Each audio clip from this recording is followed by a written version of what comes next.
Welcome back, everyone, to the deep dive, where we try to take these huge stacks of source material and kind of boil it down for you, give you the gems.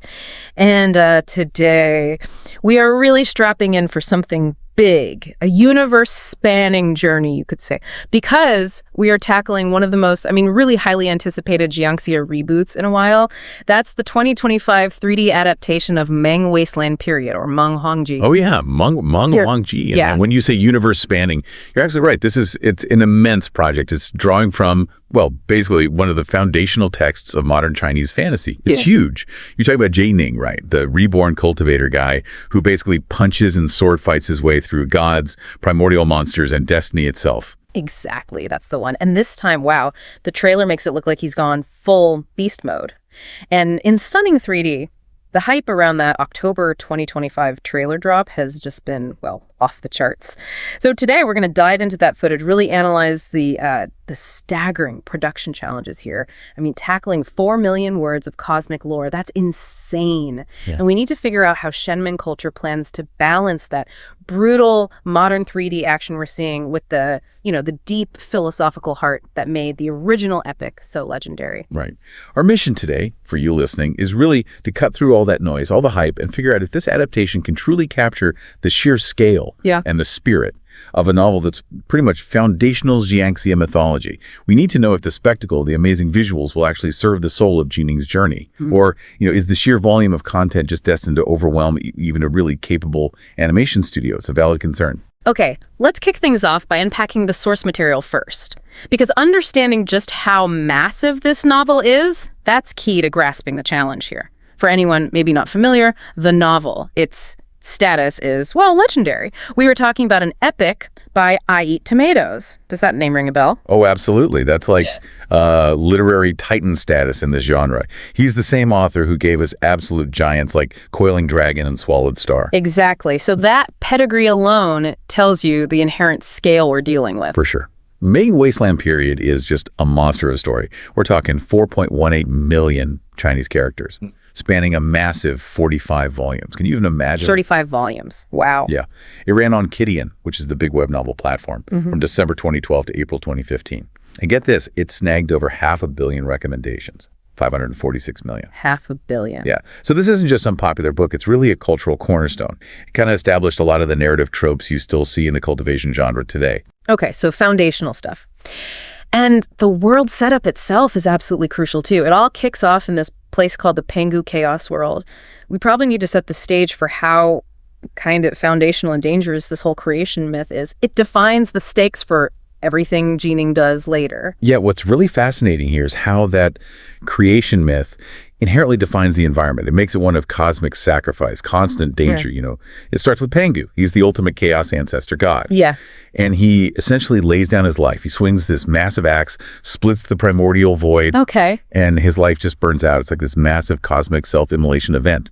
But that act births the Pengu chaos world and establishes its core structure, the three realms. That's heaven, earth, and the underworld. Whoa. So the universe itself is literally built on a death. That immediately sets the stakes incredibly high. This isn't just like a generic fantasy world. It feels more like a post-apocalyptic mythic landscape, right? Yeah. Echoing that primordial sacrifice. Exactly.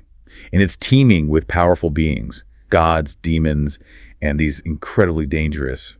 Well, the source calls them Yusho. Exotic beasts, primordial monsters. Yeah, let's call them primordial beasts or exotic chaos creatures. Really nasty stuff. And everyone in this world basically is just trying to survive and get stronger. Pretty much. The entire population of the three realms is focused on one thing: chasing immortality through cultivation. They're desperately trying to reach the peak of power, maybe avoid the kind of cyclical collapse that Pengu's death hints at. Life is cheap, danger is absolutely constant, and the only real path forward seems to be strength. Ruthless strength. Which brings us right to our protagonist, Ning. His origin story is a big part of why the narrative is so compelling, isn't it? Because he gets this massive kind of unintended advantage, or maybe you could call it a massive curse, right from the start. Yeah, it's unique. He starts as a modern guy on Earth, dies young, kind of frail. Okay. But when he gets to the underworld, the whole reincarnation process goes sideways. He doesn't drink the cleansing broth from Ming Po. The memory-wiping soup, he skips it. He skips it entirely. And the reason is wild. The Six Paths reincarnation, the whole cosmic machine for cycling souls, gets attacked right when he's going through. No way. Yeah, chaos erupts.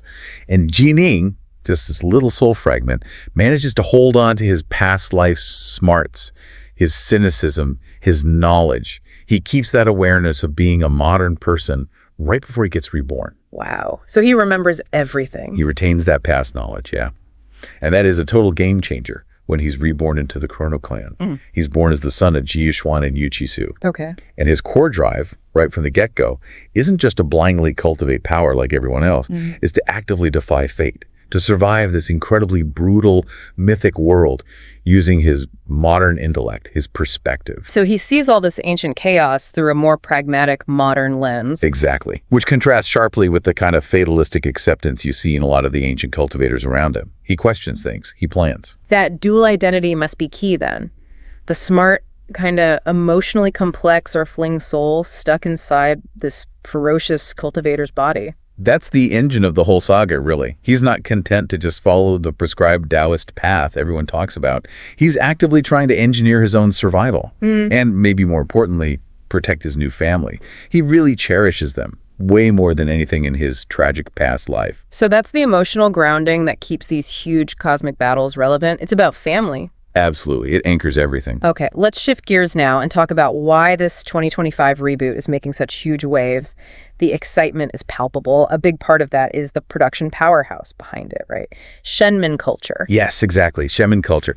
They're the studio that earned massive critical acclaim for their visual work on Kang Yuan 2. You might know it as The Demon Hunter. Oh, yeah, Kang Yuan 2. That show looked incredible. The action was top-notch. Totally.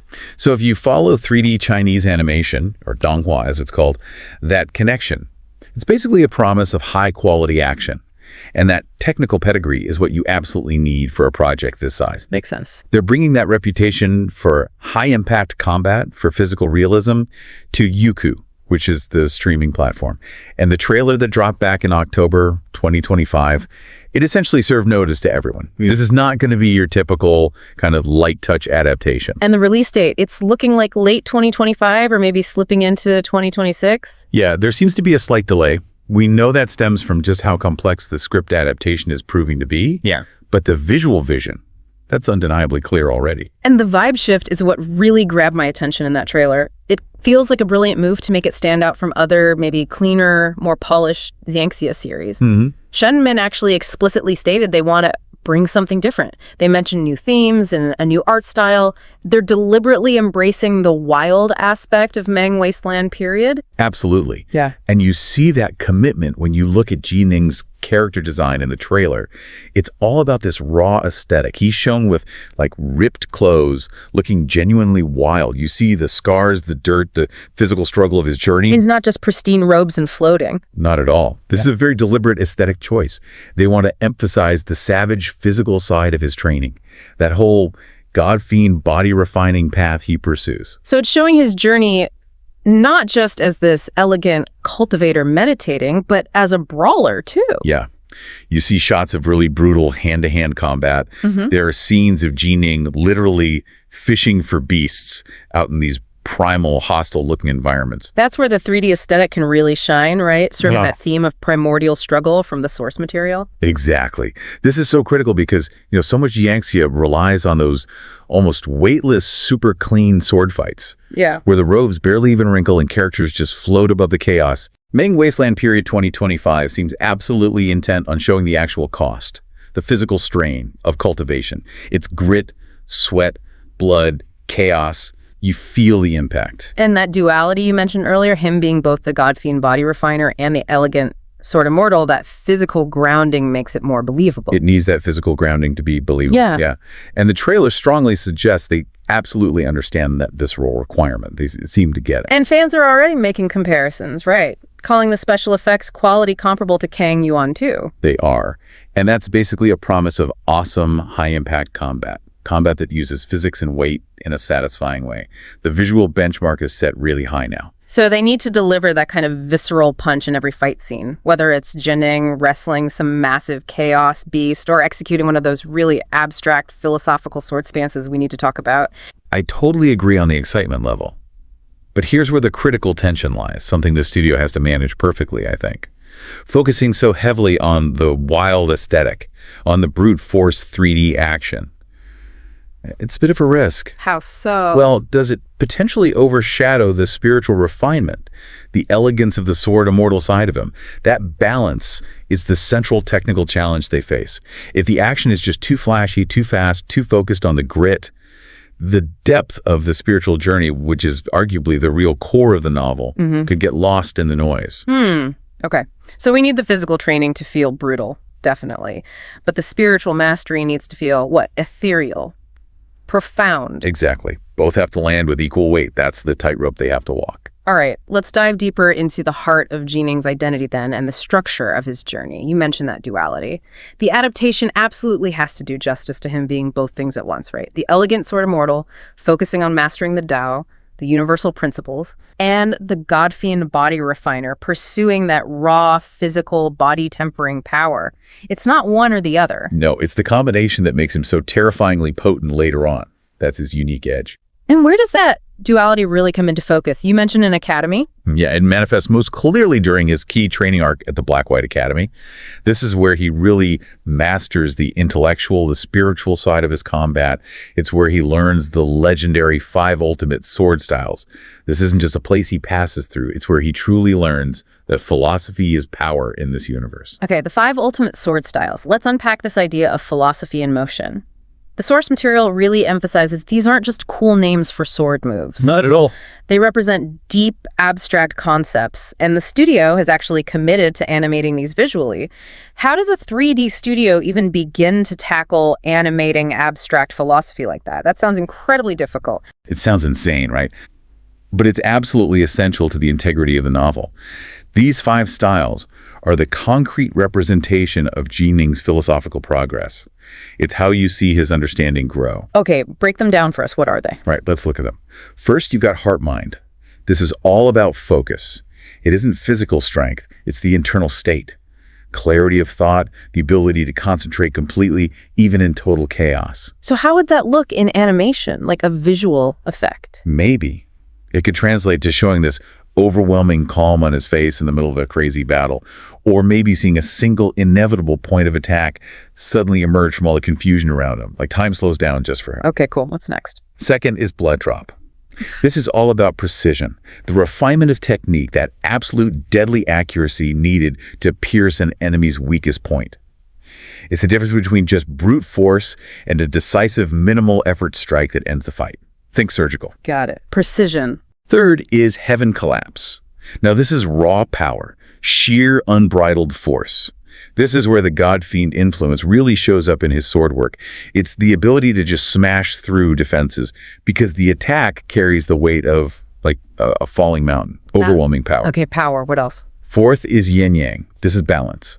The harmony of offense and defense, movement and stillness. A perfect example in the novel is when Ning uses a counterattack that instantly flows into a defensive shield maneuver.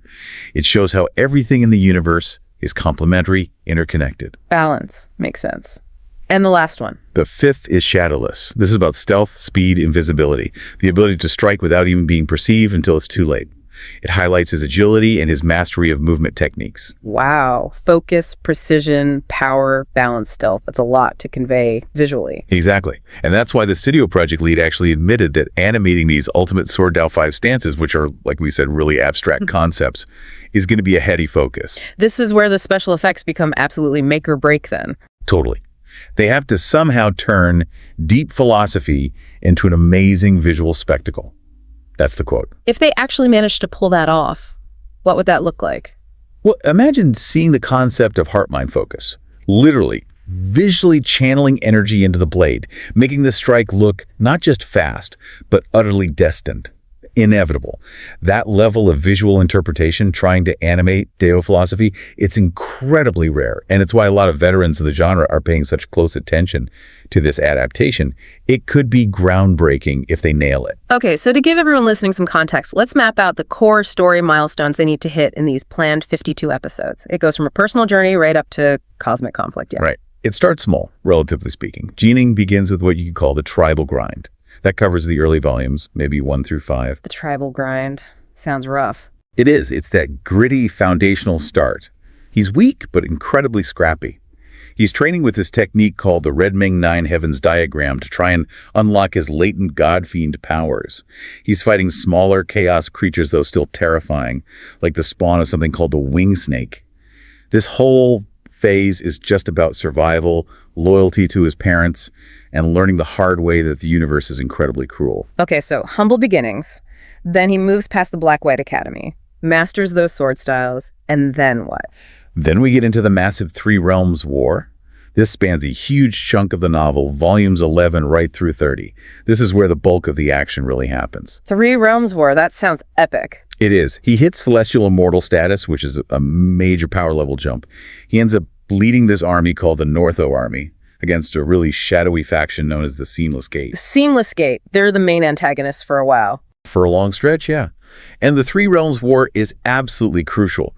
The adaptation has to dedicate serious time to it. It can't be rushed, because it's not just a conventional war with armies clashing. The Seamless Gate is way more sophisticated than that. They use infiltration, political manipulation, corruption.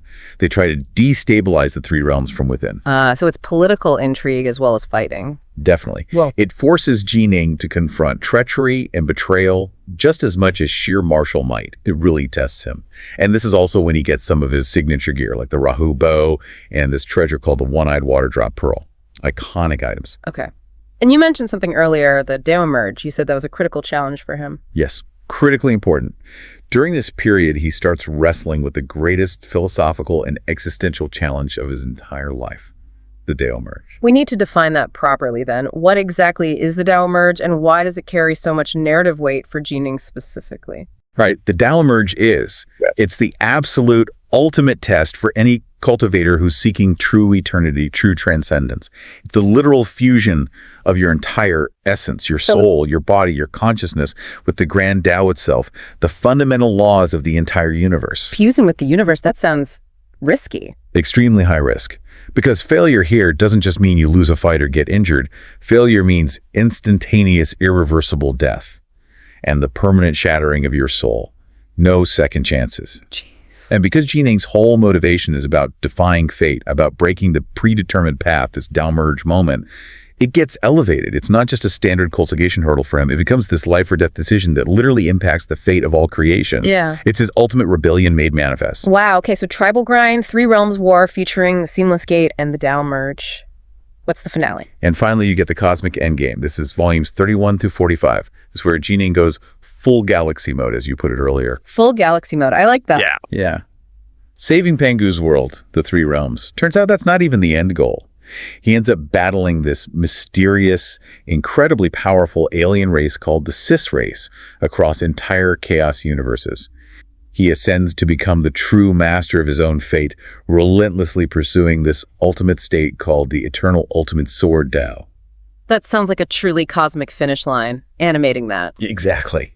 That requires potentially thousands of hours of 3D rendering time, just based on the descriptions in the novel of the chaotic dimensions and abstract realms he travels through. It's mind-bending stuff. Okay, so the scale is obviously the show's biggest promise, and the studio seems to know it. Their visual keywords tell us they understand the aesthetic challenge here, things like epic, grand, Shanghai fantasy, referencing the classic Chinese bestiary ancient fantasy, and even a world of walking with gods. Yeah, they're not aiming for just traditional fantasy visual. They're aiming for myth. They're essentially adapting a mythology, not just a standard fantasy tale. And the world building reflects that, right? It explicitly mixes classic Chinese myths we might recognize. Definitely. You've got figures like Mother Nua, who mythologically created life from clay, and Hui, the legendary archer who shot down excess suns. Okay, familiar names. Yeah, but it weaves them into the specific kind of tragic cosmic setting established by Pangu's sacrifice. It creates this incredibly rich, dense tapestry of lore that they're now attempting to render visually in 3D. That integration is key. And the visual execution, at least based on what we've seen in the trailer, looks built to make that world really pop. It does. The 3D animation seems geared towards making the desolate continents and those bizarre chaos realms look incredibly dark, mythic, and primal. It's an art style that really reflects the harsh, wild nature of Pangu's post-creation world.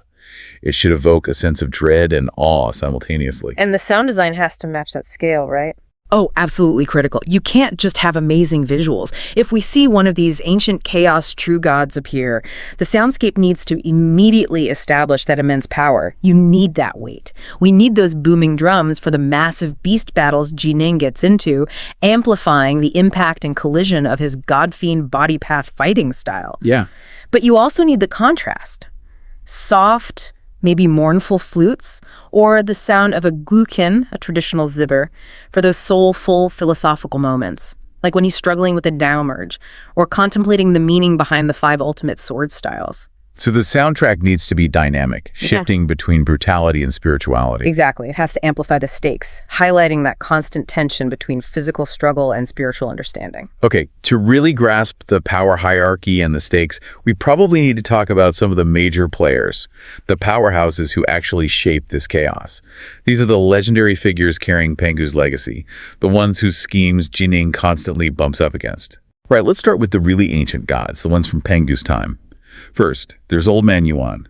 He's a chaos true god, existed way back then.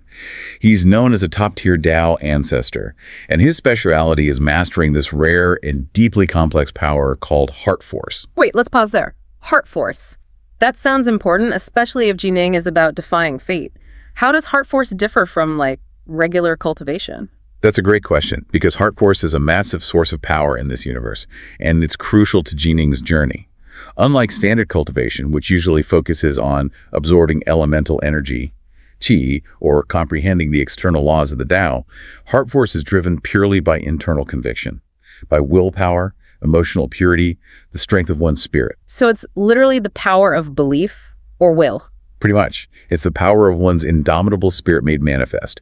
And because Ning has retained his modern perspective, his cynicism, but also his fierce loyalty and drive, his conviction is often purer, or maybe just different and stronger than some of the ancient gods who've become complacent or bound by tradition. This allows him to use Heart Force to literally defy fate itself. It's the ultimate rebellion against the cosmic order.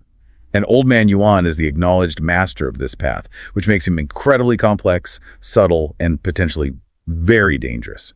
He works in mysterious ways. Gotcha. Heart Force, conviction power. Who else is up there? Then you've got the Thunder God, another chaos true god from that era. He predictably rocks the Thunder Tao and wields a legendary hammer of thunder punishment. His involvement in anything immediately raises the catastrophic power level of a confrontation to potentially world-ending scales. He's pure elemental fury. Okay, classic Thunder God archetype, but cranked up to 11. Exactly. And then, in a really fun nod to classic Chinese mythology, Sun Wukong, the Monkey King himself, actually shows up. The Monkey King, from Journey to the West. Yep. He appears as a Tao ancestor in this universe. He's credited with founding worlds like the famous Flower Fruit Mountain. His presence is cool because it shows how the narrative integrates these well-known figures into its own unique cosmic hierarchy.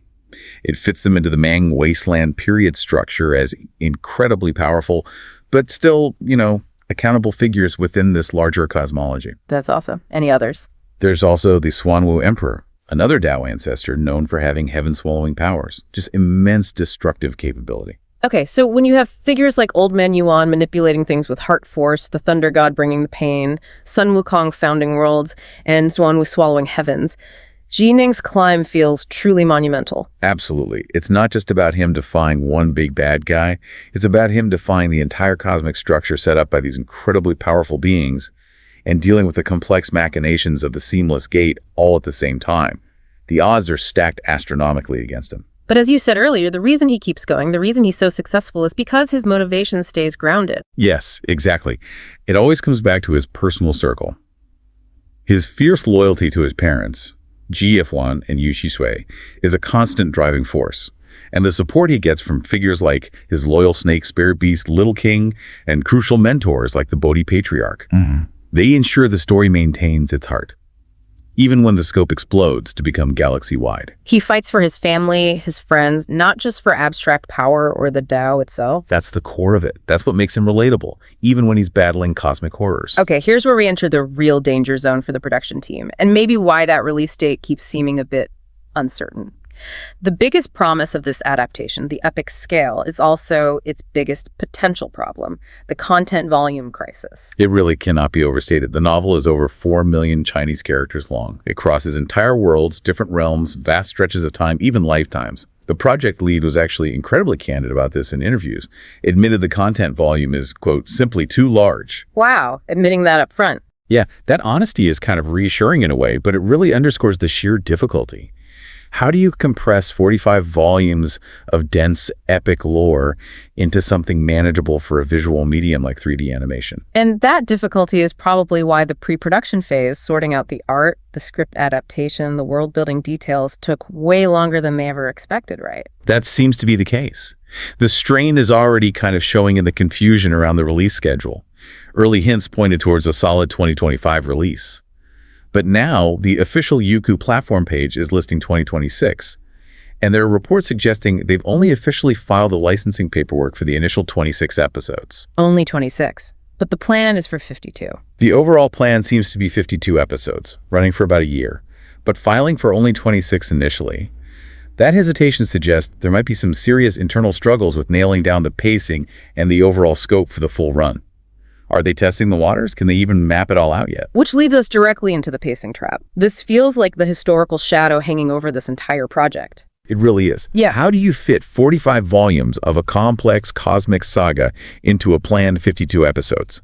Or potentially even less, if that first season only ends up being 26. Yeah. It absolutely necessitates painful, massive cuts. And the hardcore fans of the novel, they know this. They're bracing for it. The studio has to be absolute masters of pacing, or this whole thing could fall apart. And there's history here, isn't there? This isn't the first attempt at adapting Mang Wasteland Period. No, it's not. And that history is really important context, especially for listeners new to this property. There was a 2D version back in 2015. How did that go? Not well. It was a victim of this exact pacing trap. It felt incredibly rushed, the animation quality was pretty inconsistent, and maybe most importantly, it only lasted 19 episodes before it just got shelved, canceled, basically. 19 episodes for 45 volumes. Ouch. Yeah. Fans felt it completely butchered the emotional core of the story and utterly failed to convey the sheer power and scale of Ning's transformation. It left a bad taste in a lot of mouths. So Shenman culture isn't just under pressure to make a good show. They're under pressure to redeem the legacy of adapting this specific story. Exactly, which is why the specific fan anxieties you see online are almost entirely focused on that emotional core. People worry the adaptation might cut critical emotional arcs just to save time, sacrificing the depth for visual spectacle. And the biggest worry seems to be around his romance. Yes, specifically the entire tragic romance between Ning and Yue, who's also known as the Fire Ambo Immortal. Why is that relationship so crucial? You called it the soul of the story earlier. Because Yue's story is deeply, tragically tied to the shadowy Seamless Gates leader, the God King. This leads to an incredibly complex and just heartbreaking betrayal storyline. If they streamline that too much, or worse, cut it significantly, Ning's core motivation shifts. He goes from being this guy fighting desperately against cosmic evil to protect his loved ones, his soulmate, to just being a powerful guy fighting monsters because, well, that's what cultivators do. It loses the personal stakes. Okay, so it underpins his whole motivation. Absolutely. That romance arc and the subsequent storyline involving their daughter, Chrono Mingyu, that provides the real emotional gut punch. It's what fuels Ning's entire relentless fight against destiny. Without that devastating sacrifice, that loss, his pursuit of the eternal ultimate sword Dao just doesn't have the same profound meaning. If they omit that, or even just rush through it, they risk making Ning's character arc feel hollow, no matter how incredible the 3D action looks. That makes sense. And the other big anxiety is losing the deeper stuff. The philosophy, the politics. Yeah, exactly. Fans worry about the adaptation omitting the nuances of his big life or death cultivation test, the Dale merge. Will it just be a flashy power-up sequence, or will they convey the existential terror? Or will they simplify the complex, long-running cosmic politics, like Old Man Yon's subtle heart force schemes, or the intricate infiltration plots the Seamless Gate orchestrates over decades? That stuff adds layers. So the balance they need to strike is immense. It really is. Shenman has to maintain that high-impact action. You know, the shirtless brawls and the monster fishing that look great in trailers and are good for attracting new viewers. Right, the hook. But they also have to retain enough of the complex Three Realms lore, the deep emotional resonance and the philosophical struggle to satisfy the veteran fans who have loved this sprawling 45-volume saga for years. If they skimp on the latter, the soul of it, then the spectacle, no matter how visually stunning it is, will ultimately ring hollow. And they risk just repeating the failure of the 2015 version, proving maybe that some stories are just too big, too dense for adaptation. Okay, so let's try and summarize where things stand. After the dust settles from that October 2025 trailer, and considering all this analysis, we're left with a pretty clear picture of hype versus hesitation, aren't we? It feels like a genuine internal conflict within the fandom right now. It really does. The hype is undeniable, and frankly, it's warranted, mostly on a technical level. The 3D visuals shown so far look absolutely insane, top-tier stuff. The focus on raw, God-fiend power feels like a refreshing, almost revolutionary shift for the Xianxia genre, which can sometimes feel a bit too ethereal. Yeah, the gritty feel. Right. And the promise of actually seeing the 5 ultimate sword styles translate into vivid, philosophical animation. That's incredibly exciting for longtime fans. Everyone seems ready for Ning to feel like the ultimate anti-establishment cultivator, the one who breaks the mold. But then there's the hesitation, and it's not just knee-jerk negativity. It feels intelligent, rooted in the history we just discussed. Exactly. It's that anxiety over inevitable plot tweaks, the potential production delays we're already seeing hints of, and the deep worry that the sheer need for speed, dictated by trying to cram 45 volumes into 52 episodes, will force them to omit the novel's soul. Streamlining the complex cosmic politics, like Old Man Yuan's manipulations, or worse, watering down the emotional devastation of Yu Wei's betrayal and storyline. That's the stuff fans are genuinely, and I think rightly, worried about losing. Can the heart survive the necessary cuts? So the core mandate for Shenman culture seems crystal clear then. Success hinges entirely on their ability to balance two things: Ning's fierce power, the outward action, the spectacle that draws the eye and fulfills that wild aesthetic they're aiming for, and his inner heart, his motivation, his sacrifices, the relationships, and his central theme of defying fate, not just for himself, but for love and loyalty. That's the tightrope. Power versus heart. Action versus soul. So the final key takeaway, really, is that the adaptation needs to showcase the intensity of his battles. That's crucial to illustrate Ning's transformation, right? From that frail, modern earthling soul into the ultimate cosmic warrior. Yes, the fierce action is necessary. You need to visually convey that incredible change, bringing the novel's central theme of defying fate to life on screen. But while doing that, they have to ensure the heart of the narrative, the why behind his fight, remains the absolute priority. It can't just be cool fights for the sake of cool fights. Exactly. If they manage to make the action sequences feel philosophical in their execution and make the philosophical moments feel dramatic and earned, if they truly commit to animating abstract concepts like Heart Force and the Dale in a meaningful way, then we could have an absolute winner, a landmark adaptation. But if it ends up being just stunning visuals and breakneck pace, sacrificing depth along the way, then it risks repeating the mistakes of the past. Yeah. And it might just prove that some stories, some epics, are simply too large, too intricate to ever truly leave their written form successfully. It's a massive gamble. #outro. Well, the countdown continues for Mang Wasteland Period 2025. We're looking at late 2025, maybe slipping into early 2026, hitting the Youku platform. This is either going to be the new gold standard for Xianxia adaptation, completely redefining how we view these cosmic cultivation epics in 3D, or it's going to be a spectacular 4 million word near miss that simply couldn't overcome its own immense scale. The stakes feel that high. They really do. We've spent this time discussing the colossal scale of this world, right? A whole universe split into being by Pangu's immense self-sacrificing axe strike. Incredible imagery. But here's a final thought to leave you with.